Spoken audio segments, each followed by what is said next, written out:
we're doing development. So if you have not gotten a review packet, has anyone not gotten a review packet that is in the course? Okay. Have we? We did development yesterday in class in terms of like we broke down that paper and we did like Piaget, Erickson, whatever. But we did not take like this style of review. Oh, Hey, Zoe. I'm done, but I don't get this one. This one? Yeah, about males and females. It is not that one. Okay. It is Is it B? yes, That it's sounds B. kind of sexist. I didn't like it. I was like, I'm not going to circle it because I don't like it. Yeah, sorry. Okay. Where do I put it on your desk? In the black tray. Okay, so we're doing development. Let's move along. Hi. All right, Han, take a seat. Everyone's got a packet, yes? Okay, developmental psychology. Let me get mine, so in case I see something that's totally weird. Sorry, William. Okay, where is this? Oh, we've done right there. It's like halfway through. It's on the left page. Okay. Fuller today. It is fuller today. Well, couldn't have been emptier. Okay, can't like be, okay, whatever. Yeah, so when it comes to development, here are some big names to know. Erickson, if it's an Erickson stage, what are we looking for? 8 stages. There's 8 stages. They all have what? There's 2 words. Conflict. Yes, a conflict. There's a versus. So yes, there's always some sort of social conflict, and that is his what his stages are all about. Is about you go through social conflicts. It's not sexual. It doesn't care about cognitive development or anything like that. It's social, and so other people kind of impact our development. Like in the very first stage, trust versus mistrust. You need your parents to like be responsive. Victor, hey, I know, but like. I'm okay. I have annoyed today. I haven't peed all day. I'm really hungry. Okay. No, it's fine. It's fine. Actually, that's a lie. I peed once earlier. It's not a big deal. Okay. So, Jean Piaget. John? Fine. Oh my God. Jean Piaget, what's his first stage? Jay, what's his first stage? Jean Piaget.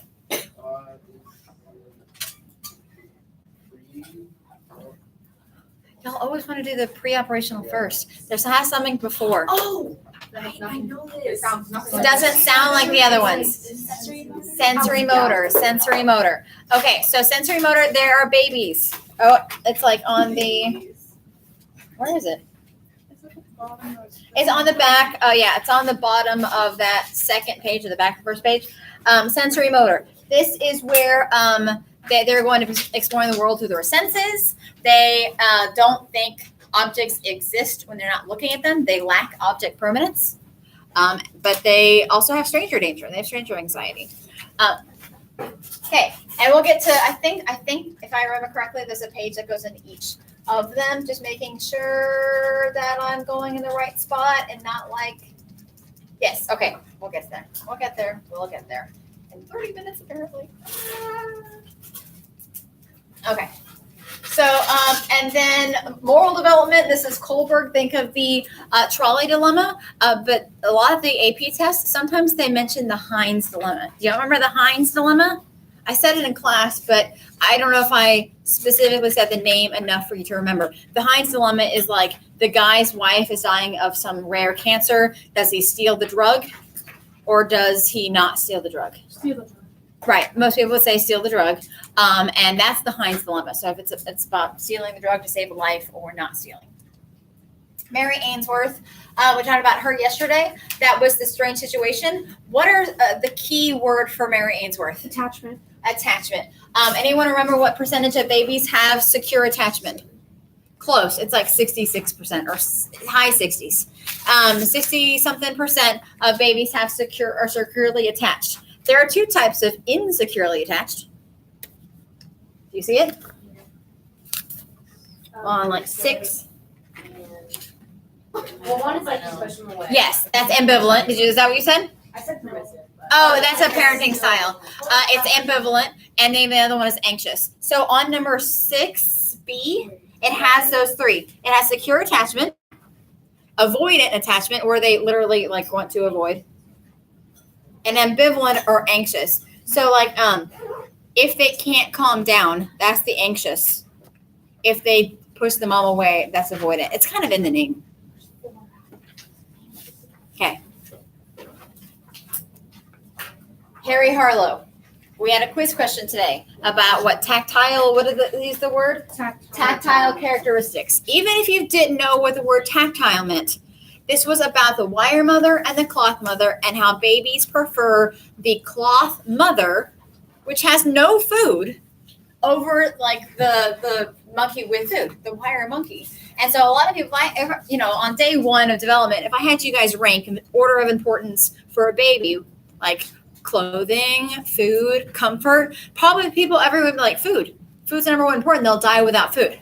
Well, yes, but they will not develop, and they could possibly die without comfort, without like that touch, without being held, without the softness of that cloth mother. Did I tell you about? Probably not. I actually, I listened to a podcast about Harry Harlow after I taught this, but it was like before I taught it on level, and so they got to hear the story, but whatever. So Harry Harlow went a little further than just the cloth and the wire monkey. He actually had a cloth monkey that had spikes. So if you hug the cloth monkey, it would shoot out sharp spikes and hurt the baby. And so basically it's the abusive mother. It's an abusive mother. And so what's not funny, but what's interesting about this is the monkey tried desperately after it got spiked, tried desperately to like make amends with the mother. It would bring its stuffed toys. It would try to like coo at it and try to make sweet noises. And there was also another monkey that he built that it was cloth, but had like spring-loaded arms. And so when you got close, it would like throw you back. Just another type of an abusive mother. What is this? Tacos. You bought me tacos? Not a drink. I got you tacos. I wanted a drink. No, I'm kidding. No. Miss Fleece, you're the best friend ever. You do. And you do a good job. Now you happy? If someone brings you tacos, how can you still be sad? Are Okay. you sad at the first? I was grouchy. Oh, this looks spicy. Yep. That smells spicy. Okay. So then the monkeys were trying to like make up for the fact that it was abusive. So even these rhesus monkeys kind of showed signs that like abused children do, is that they think that they're the problem, and then they try to make amends with the mother. It's like, I'm so sorry. It was my fault. I didn't mean to hug you that hard. Let me try it better. We'll see. Okay. All right, and I don't know if I mentioned her name yesterday. I had one class I had them spell it. But it was the 3 different types of parenting styles: permissive, authoritative, authoritarian. Which one's the dictator parent? Authoritarian. Authoritarian. Oh, wait. Yes. Tative, that's the good one. That's the one that's going to produce Good children. not good. I don't use the word good. Well-rounded. Well-rounded, better communication, much more emotionally stable in real life. And like I remember there was an FRQ a few years back. It was all like, pick the best parenting style and something, and why it's function, why it helps the kid function. And a lot of people, they said authoritarian because it sets the rules and it teaches them how to like behave in real life. And then either even said permissive because then the kid has to figure it out on their own and they mature faster. No. Authoritative. There's communication. There's rules, but they're enforced, and the punishment fits the crime. So wait, with that question though, it made it seem like pick the one that you think. It was a weird FRQ. It said But then what's the Diana right Barrowmind's parenting styles connect it with a self-reliant adult. So then you had to know which one of them would create the self-reliant adult, and it's authoritative that would create a self-relying result because they have communication. And basically then you just, because the parent, and then you describe the parent. Yeah. But I guess people thought self-reliant is like independent and on their own, and because they had to do things for themselves. Yeah.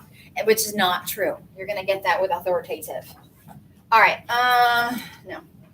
All right. So here's prenatal development. Zygote, embryo, fetus. Spells Zeph. Z-E-F. Zeph. Teratogens are a toxic substance. What is the number one birth defect? Alcohol syndrome. Fetal alcohol syndrome. How can you tell by looking at someone they have fetal alcohol syndrome? Their eyes are like. Yep.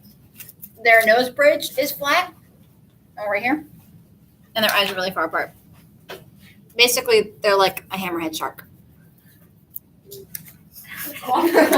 What? Is it wrong? But It's not their fault. Their mom makes bad choices. they just have to face the consequences. And walk like this in the hallway. Oh my god. Sorry, I'm kidding. It's a joke. Probably walk like Oh, this I'm in the getting daggerized. Have you ever seen a kid with fetal alcohol syndrome? Oh yeah. And like you've taught? Do you think Yes. really? But like you know it? Do you think they like know that? No.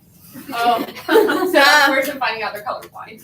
Right. Well, Like, it was this fetal girl. alcohol. Did you like say like the colorblind thing, and then you know how someone found out they're colorblind, and then you described the fetal alcohol syndrome? Well, people don't really think of themselves as like having their eyes too far apart. But you They're all like, there's something going on, but they haven't like clued it in. But I had a girl, yeah, she had fetal alcohol syndrome. It was very, I mean, her eyes were like basically on her temples, and then she would raise her hand and she'd be like, "Green's my favorite color," and I'm like, okay, let's move on. And yeah, okay. So fetal alcohol syndrome, number one, preventable cause, birth defect, whatever. Reflexes, grasping. Rooting. What's the rooting reflex? Oh, is that the thing where? Yes. They also have the Babinski reflex. Is that on there? The toe? Yes, it's If the toes is the fanning of the toes, which I don't know how that is a reflex. Maybe in our like our monkey days or something with like branches and stuff. I don't know. The Babinski. Don't make me spell it. I got it. Oh, really good. I wonder where she got those tacos. I don't know. It looked Heaven? good. Okay.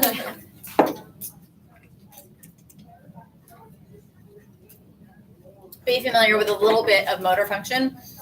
Babies walk around 10 to 12 months of age. That is when they start walking.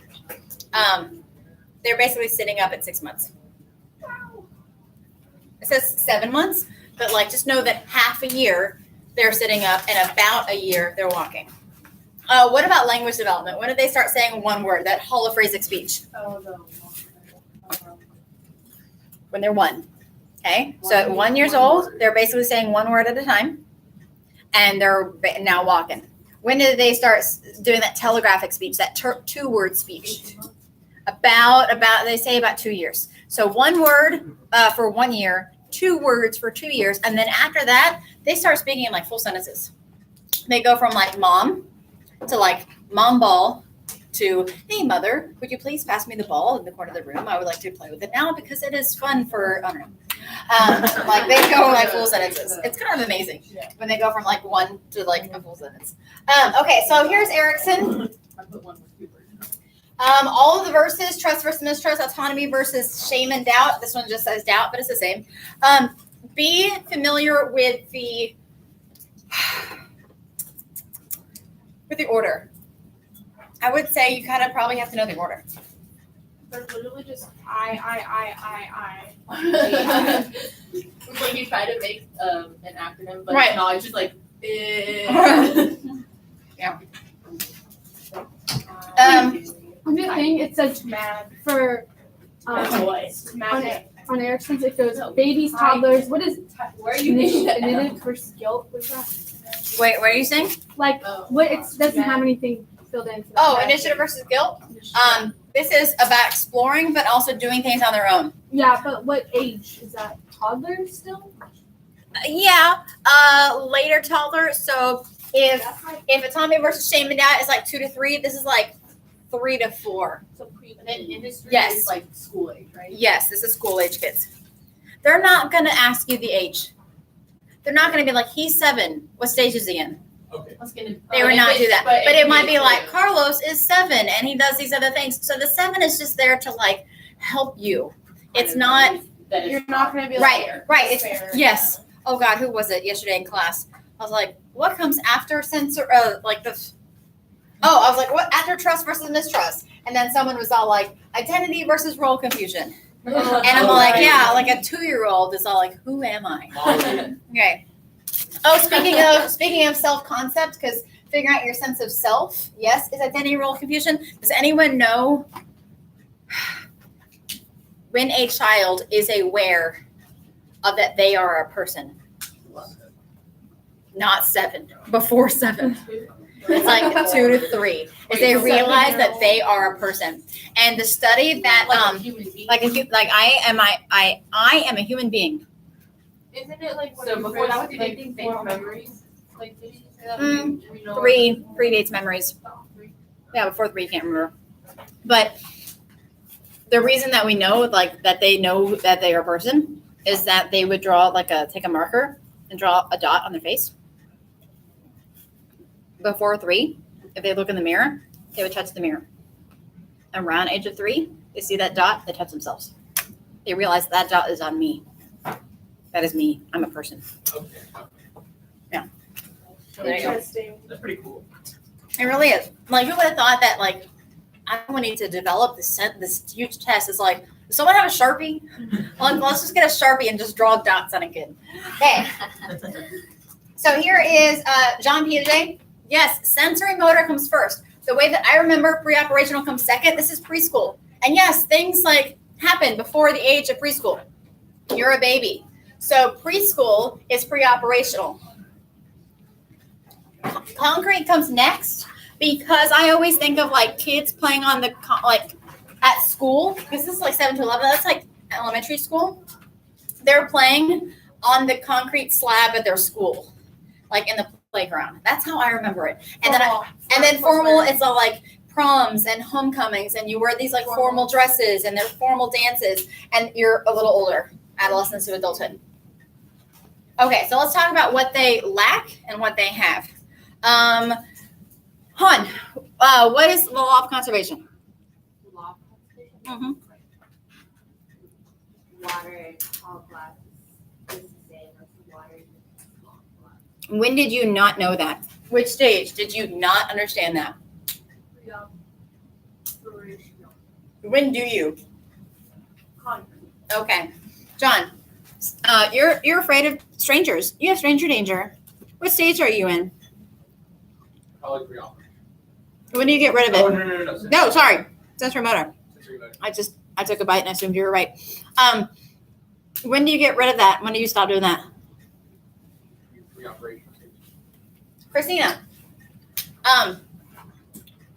Oh, I don't know if I said this to her in class. This is one of those things that I just didn't have time to say. Animism. I think it's pronounced animism. Animalism. Oh, someone check me to make sure I'm right or not. This is in pre-operational stage as well. There was so much in pre-operational stage that I was like, I'll say this till later. Once they understand like theory of mind, and egocentric, and law of conservation, I'll throw this on them later. This is when kids in pre-operational stage, they think objects have like feelings. The tree is sad. And look, the cloud has friends. Pocahontas Oh, well, okay. Well, she actually had like a tree that talked to her, but like, yes. So like my son, I remember would say like he had to have like 2 acorns because if he had 1 acorn, that other acorn would get lonely. So he needed 2 acorns so they would be friends with each other. That's in pre-operational. So that's when they know that object. They understand object permanence. I know that if you hide my acorn friend, that he still exists, but he's lonely somewhere. Yeah, basically. Oh, and I know what's behind my back. Therefore, you must know what's behind my back because Ego. because of I'm egocentric. Oh, and the acorn makes me happy, so it makes you happy as well. That's theory of mind. Why kids like stuffed animals so much because they think they're like. Yeah, they're cute and they're fussy and they got tactile comfort and a whole bunch of other things. Okay. Concrete basically is not all that special. You just get all of those things that you lacked, but now you can think logically. Informal, you can think abstractly. And you can think morally.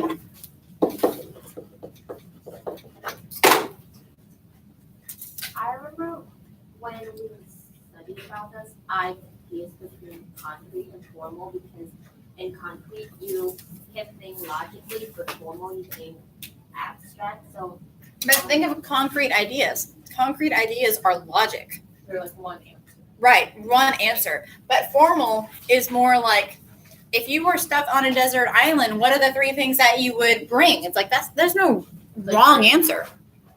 It's just that's not like a concrete answer. It's like, oh, it's C. It's like, no, it could be anything. And you said theory of mind and egocentric are both pre-operational. they both lack those things in pre-operational and develop them in concrete. Okay. Except for autistic kids never develop theory of mind. That's why autistic kids can sometimes say things that are really offensive because they're not offended. So how can you be offended? What are the differences? Theory of mind is about like I don't understand that you have feelings and emotions that I don't have right now. Isn't Like- it like egocentric? It's like egocentric, but egocentric literally is just someone's point of view. Like Anna, you assume that I can see the board behind me because you can that's your point of view, like your literal point of view. That's egocentric. Theory of mind is like what's going on up here mentally, emotionally. So mind is all emotions. Egocentric is just point of view. Autistic kids don't have a theory of mind. They don't. They never develop it. You said theory of mind is what? They don't understand. Other people have different feelings than their own. Is that on here? Yeah. I just wrote it up top. Yeah. What's it called when you're not egocentric? Is there a word for that? Or is it just not egocentric? Not egocentric. There's no like. Yeah. There's no oh God. Because you develop theory of mind. And you don't. You are no longer are egocentric. I don't know. Okay. So speaking of the moral development, here's the Heinz dilemma. Or keep in mind that who came up with this? Who's the guy? Kohlberg. Did his are these studies? Not these studies. Are these stages true for everybody? No, because it was just like. It was men, right? It was College. young white men. College. Yes. Okay. I'm switching gears. Any questions about development before we move on to personality?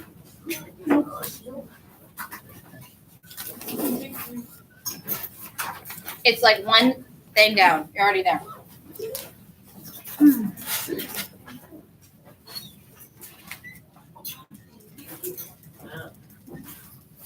I think, yes. Okay. I know, I'm happy too.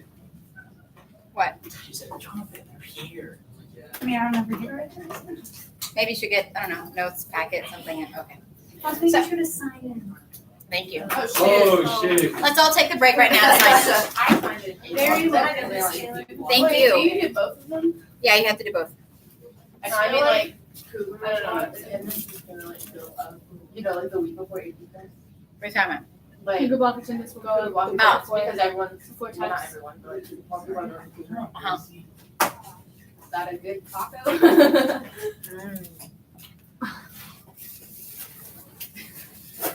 Good taco. Where are they from? Ask her where they're from. This looks so good. They look like they came out of a van. Yeah. they look so so good. So do you really want to know where they came from then? Yes, van tacos are the best tacos. Okay. Does everyone sign in? Yeah. Okay. Yeah. Yes. All right, let's talk about, there are 4 perspectives of personality. What is the one that Freud is all about? Sexual. No, the name of the stage. Psychoanalytic. What about the one that gives everyone, like, focuses on their characteristics? Trait. What about the one that Maslow's all a part of? Oh, is that the hierarchy of needs? That's the title. Like, Humanist. humanistic. Oh. And then there's the last one. Does anyone remember the last one? The last. Nope. Nope. Wait, was it Maslow? Nope. Maslow that was hierarchy? Yes. What? Evolution. No. Oh my gosh. Social cognitive. Oh. Oh. Okay. I don't know. I said I still don't know. So let's talk about Freud. He talks about it, ego, superego. Superego is like your morality. It's the moral principle. Our moral principles that guide our life. The id is completely submerged in your unconscious, and it is it's all about pleasure. It's about sexual pleasure. It's about aggressive pleasure. It is about your animalistic desires. Okay, so babies cry all the time. They cry when they're tired. They cry when they're hungry. They cry when they're bored. They cry when they are wet and dirty. Babies are 100% id.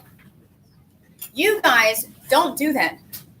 You guys realize, like, I can't cry in class. Well, some of you realize that you can't cry in class. Some of you just do it anyway. Some of you realize I can't cry in class because people will stare at me or whatever. It still happens. At this point, you just still don't happens. I do. Or we're gonna cry. Okay, but y'all don't cry. It's not like I'm hungry. Or it's not like I have to go to the bathroom. Y'all might get frustrated, but you keep the like, I have to pee, or I'm really hungry, or I'm really tired, mostly to yourself. Because the superego's all like, we don't do that in public. You are not a baby. So ego is how you really act. Some of you might cry. Who knows? Is reality. That is the reality principle. So we have pleasure principle is the id. Your moral principle is the superego. And what you actually do, the reality, is the ego. They balance the other two out. Yes. Inner devil, id. Okay. The babies are all pleasure. Babies are all pleasure. They do everything in their life is to like, satisfy their wants. I want to eat. I want to nap. I want to poop. I want to be entertained. I want to be held. If you don't do those things, I'm going to let you know 100% of the time. Okay. And so now we have all of these defense mechanisms because the war in our brain are causing all these defense mechanisms to like clash.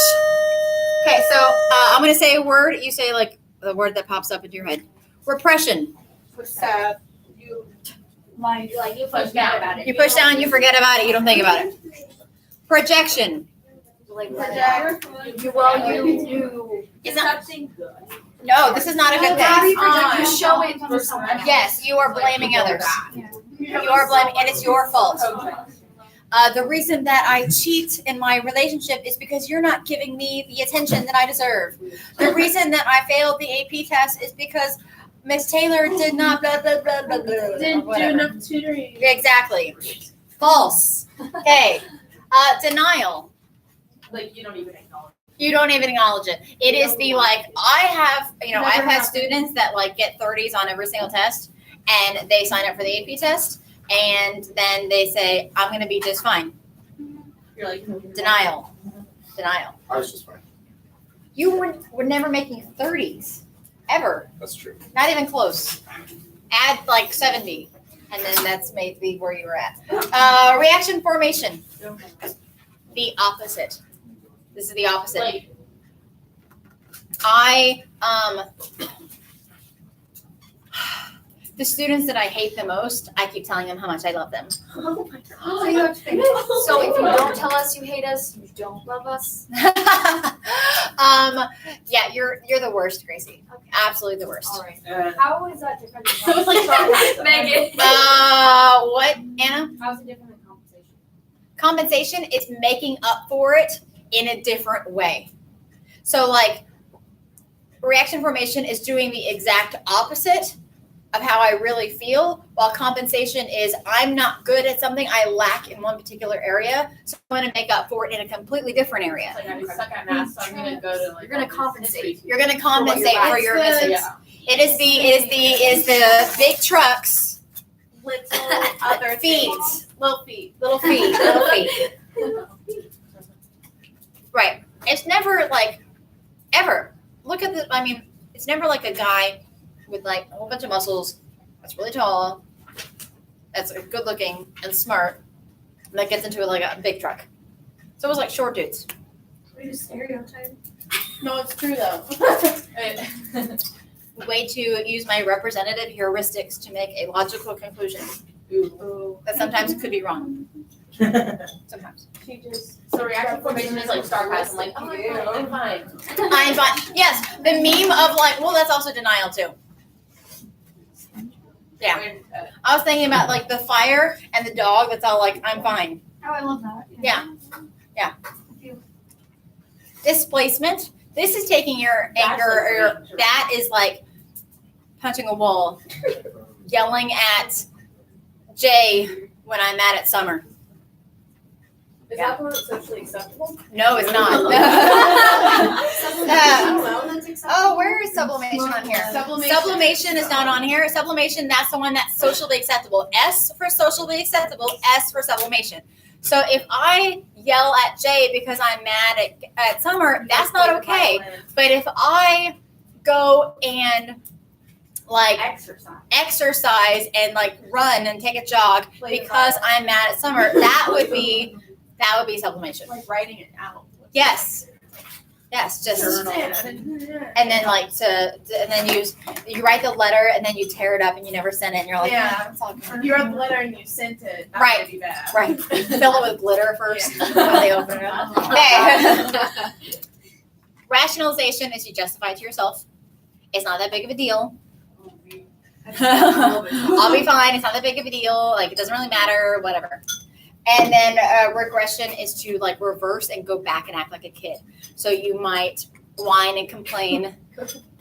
You might go to the park and watch other kids. No, everyone was like, That's good. And we're all like, no, those aren't his kids. I literally was like, what's wrong with that? And you were like, you're going to the park. You're like other an people's old children. man as a 30-year-old. I'm like, okay, and Yeah, you can't do that. That is like red flag. Okay, humanistic. Who's the guy? Oh, Maslow. Who's the other guy? There's two people. Rogers. Carl Rogers. Remember, he came up with age. Carl Rogers came up with. Oh, hold on. Oh, I was like, pretty sure 8 was there. Age. Acceptance, also called. Follow Rogers on the next page, very top. You have it? Yeah, it's on the top. Yeah. Very where? I was right. It's on like. Oh crap! Yeah. I'm like so. Okay, yeah. Unconditional positive regard is just another way to say acceptance. They unconditionally, positively regard you, no matter what.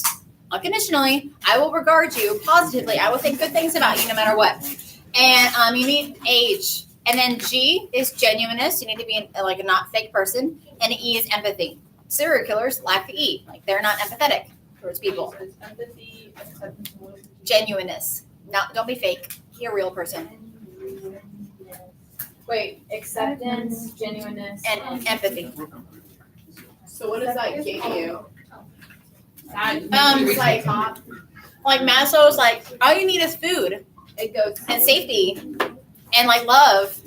And it's like, and Carl Rogers is like, oh, by the way, you probably need age if you ever want to get self-actualized. You probably need acceptance and love and genuineness and empathy. As long as with like food and water. So Maslow's the hierarchy of needs, and then Where's Maslow? Maslow's on the previous page on C. Hey, Jay. Would it be wise to memorize them? Yeah, Maslow's like, yes. Yes, it would be wise. In fact, you probably should have done that already. So Memorize what? The hierarchy. the hierarchy of needs. So this is one thing that we didn't talk about in class. There was a study by Ansel Keys. Do we have tutoring over this? Yeah, we already talked Oh, about that this. was, yes. I already talked about her. Can you repeat it? She was Okay. the 50s took away bottom No, level of men's. Okay, so, I'll do it. Okay, so, That was motivation. We talked about her motivation. yes, but still, Maslow's hierarchy was also motivation. Yeah. Okay, I remember that's why I talked about it. So Ainsworth Keys, he came after Maslow, and he put Maslow's hierarchy to the test. What he did is he took like 50 guys, and for like 6 months, he took away their bottom section of Maslow's hierarchy. Maslow's hierarchy, the bottom section is food and water. For So 6 months, he cut their diet in half. Oh, and they, like lost their Right. sexual And drive. because like they had their food removed, and I think they went from like what is it, 2,000 calories a day to like 800 calories a day. Yeah, they were fantasizing about cookbooks. They stopped having interest in sex. This is men. Okay. They started collecting like articles and magazines about food, and they dreamt about recipes. They stopped like caring about what they looked like, and they stopped caring about sex. So they stopped caring about the top layers because the bottom layers were taken away. So it kind of just not proves that Maslow is right, but it kind of gives evidence that Maslow maybe had something to it when it came to his hierarchy. Okay, social cognitive. This is all about how the environment shaped your personality. This is Bandura. This is like social learning. This is the idea of modeling. And do you remember the locus of control? Yeah. Okay. Julian Rotter. I don't know if Julian Rotter is a boy or a girl. I have no idea. But Julian Rotter came up with the idea of locus of control. Do you have an internal or external locus of control? Where is this? Is this on? It's on Number 9. It's number 9. Okay. It's Bandura. This is not Bandura. Bandura did the reciprocal. Oh, I should probably have said reciprocal determinism. Do you remember the reciprocal determinism? You pick your club. Your club kind of then picks you back. You change the club, and the club changes you. You pick your environment. You pick your environment. You pick your friends. You pick the social group that you're in. You pick your environment and your environment. Yes, there's this reciprocal relationship that determines who you are, and it's between you and the environment. So it's what you choose. Yes, but you choose a certain environment that you like. Yeah. You're in it, but then it like changes you, and you change it. Kind of like sororities almost. Oh, yes. And then you have to like. Yes, that's a really good example. Sororities is you might be a little like, I don't know. I hate sororities, so I'm pretty. No, God, no. Nope. For a split second, I was like, maybe, and then I was like, what am I thinking? I mainly don't like big people. Okay, I was gonna say girls, but it expands to basically everyone. But like, you might just be one way before a sorority, and at the end, you're like, oh my God, like Kappa Kappa Kappa, and or whatever it might be, and then you are the environment for all the other girls. Like it's like they change you, but aren't you the environment for them? Aren't you part of the group for them that also changes them? So not only is it changing you, you're changing it by being there. That's reciprocal determinism. But then, yeah, Julian Rotter came, like, do you think you control your own destiny? That's internal. Like, I control my own destiny. I make choices that matter. People come to tutoring. The people that come to tutoring believe they have internal locus of control. That's why you're here, because you feel like being here would matter. Other people are like, oh, it doesn't matter. I'll fail. Right. Right. Or they think it's like, well, I mean, if I'm lucky, I'll have a good. Yes, correct. Yes, I'll guess correctly. It just determines on the FAQ. It's just all about luck. If maybe it's an easy one and maybe it's a hard one, but it's not. There's no point. So because they think like outside forces, whether it be destiny or fate or So- luck. But it's a lot better to have an internal one. Yes. People that have internal locus of control are typically much more happier because they feel like they're not just. They have free will. Yeah. And their free will matters. And then traits starts off with number 6. Yeah, number 6. We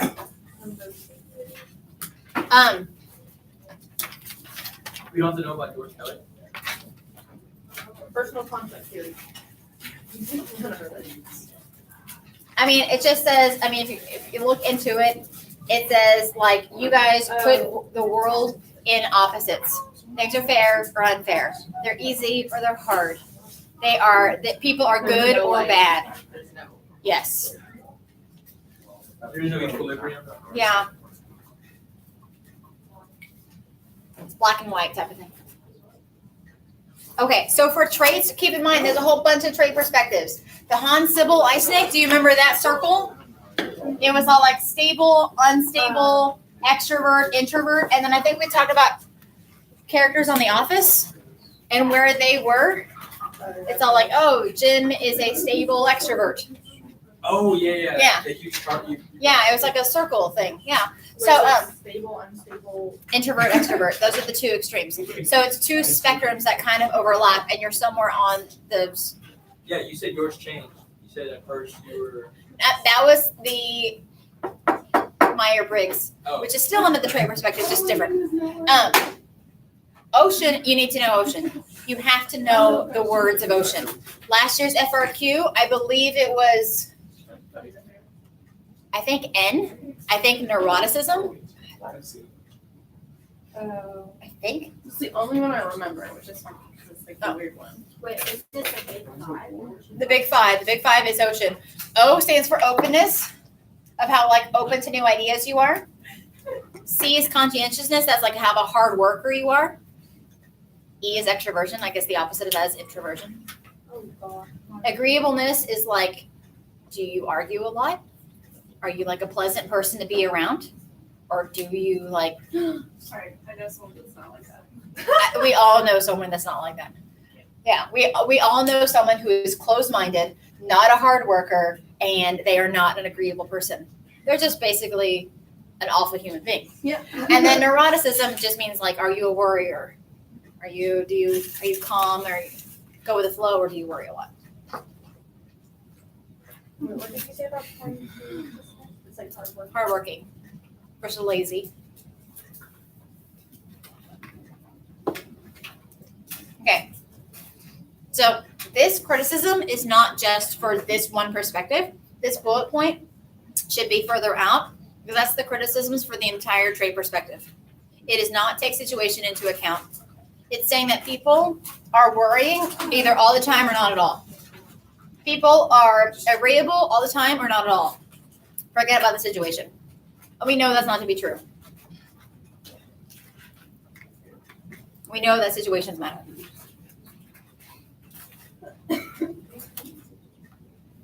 Where is that?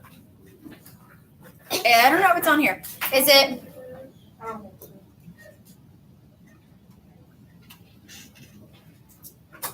You said neuroticism was what? Worrier? Worry? So the criticism for all of the trait theories is that they don't pay attention to you. Right. Right.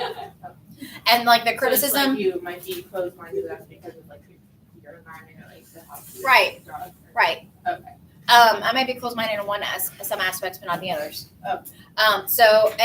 For social cognitive, which we just finished talking about just a second ago with Julian Rotter and Albert Bandura, that criticism is that we are only shaped by our environment. What, do we not have our own likes and dislikes?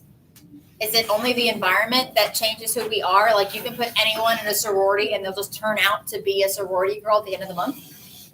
Like, do we not have free will? Now, can't bias also interfere? Of course. What about what's the problem with Freud's like psychoanalytic perspective of personality? What does he focus too much on? Negativity. It's too negative. Negative. Negative. You added like a syllable. Negativity. Did you say you're acting like this? Okay. Gordon Allport, we're still on trait. Oh, Gordon Trader. The cardinal traits, central traits, and secondary traits. So cardinal traits is like if you asked all of your friends to describe you in one word, they would all say cardinal trait. It's like, oh, this person, they are whatever that is. It's like that is your dominant personality trait. Central is what you're like most of the time, and secondary you're like some of the times.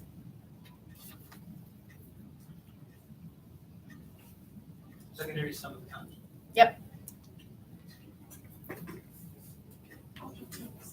Look at E on that list. It says any of these theorists use personality inventories. Personality inventory is just a fancy way to say like a personality test. Like if you were a waffle, what kind of waffle would you be? As a personality inventory. Oh, are those the ones that are on the internet? Yeah, basically. Like So, The most popular one is the Minnesota Multiphasic Personality Inventory, the MMPI.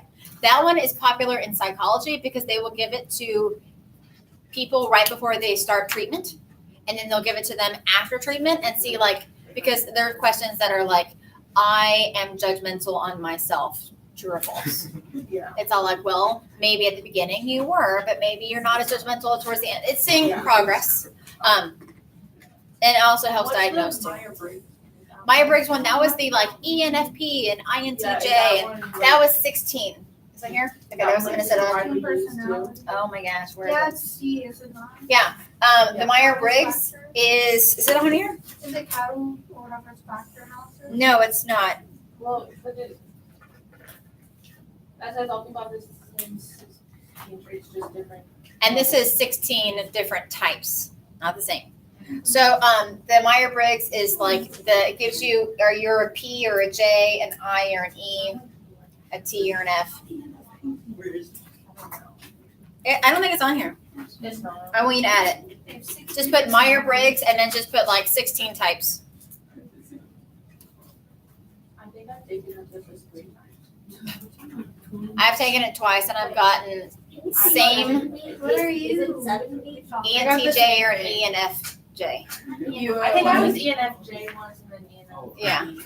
I'm On like ENF. 70 because I was. 7B. I don't have anything up here for 7B, but it's just another one where it says 16. It's just like, it's almost, you know how we have the Hans-Silber-Eysenck where it was like 2 spectrums, introvert, extrovert, stable, unstable? It's like that, but 16 of those. Oh. Okay. And then know that Rorschach and TAT, those are tests, but those are not under trait. Which perspective would they be? Rorschach and thematic apperception. This is going to be psychoanalytic. And so under the psychoanalytic section right there, do you see, does it have anything about Oh, yes. Oh, it's there's right a here. section. It's number 12. number 12? Okay. Those 2 types of tests, those are projective tests. Projective tests, Like sit there, that was the one. the draw a person and Or sentence like, look at this completion. story Yes, or this. That's what the thematic. Here's a picture, make a story that goes along with it. I think there was one where it's like the man was on the bed and the woman was like at the door frame, and she's like, right. So that's the thematic apperception test. Is make up a story. But here's the thing: these aren't good tests because there's no right answer.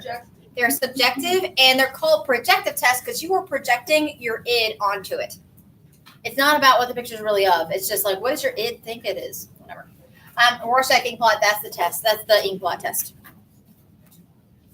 that not that last one, not the Rorschach. That test where you drew, was that the one where I was up there and be like, why didn't you draw here? Yes, that's just draw a person. That's not one of these, but there's more than just those 2. Yeah. I feel like, yes, I want you to look at, I know we're flipping back and forth. I want you to look at the psychoanalytic page again. The what? It's just like the one right before. Do you see, it says number 5, what is a neo-Freudian theory? Was that what they That's agree, but with like Yes. a couple? I want you to look at Carl Jung and I want you to look at Alfred Adler. Yes, Erik Erikson's on there because Erik Erikson was a student of Freud. But Alfred Adler, it says something inferiority, something superiority. Alfred Adler believed that your birth order determined your personality. So it's like the. Oh, it's like the the first child. The cast Right. child is always Not the caste, and a middle child. but is like always- all middle children are the same. All babies of the family are the same. All oldest children are the same. All We would support the idea that there's different stages.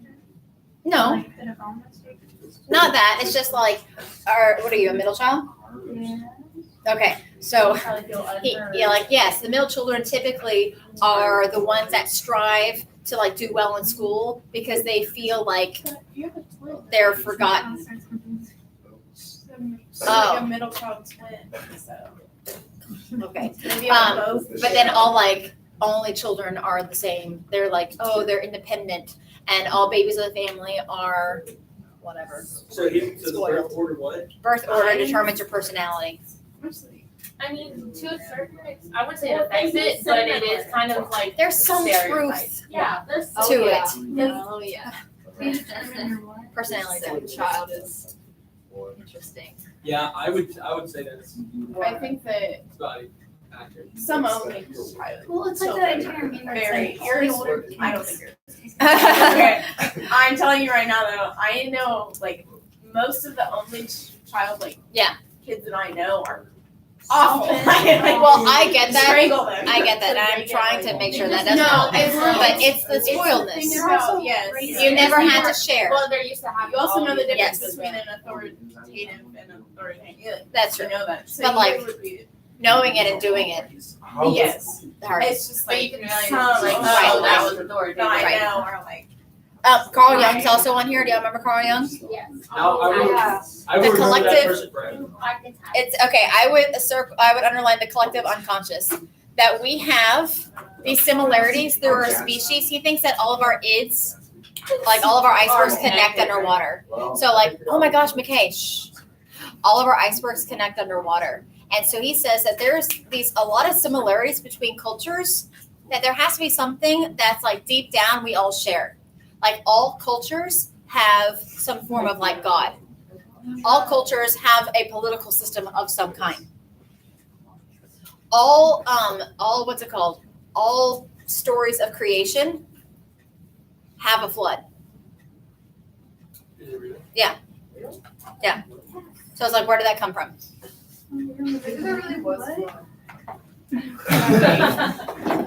Harvey, never forget. I don't know, but that's like kind of like, I don't know. But like That's all of like us have the idea of like love wins all, and the idea of good versus evil, and things like that. So, archaic. yes, Archetypes. archetypes. I Archetypes. can't pronounce it anyway. Wait, Okay. so what about archetypes? Wait, what's this? The idea of like the reason that like Star Wars is so good is because, and like Shakespeare things are so good and classics is because they follow an archetype of like good versus evil and some sort of mentor character and some sort of like change of growth and basically how all stories, all good stories are written, all have the same type of ideas. Disney movies were Right. There's a lesson to be learned. That's the moral of the story. So where did this come from? If all of us share this idea of what good versus evil, where did that come from? So Carl Jung would say that came from our collective unconscious. We have this unconscious idea of good and evil that we all share. Like I say it, I don't have to explain it to you, but you already know what I'm talking about. Okay, I think that is done because I have to go potty and I have to get ready for this experience. Any other questions before we move on to nothing? This is the same. No? Okay, good, fantastic. Bye. Can you quickly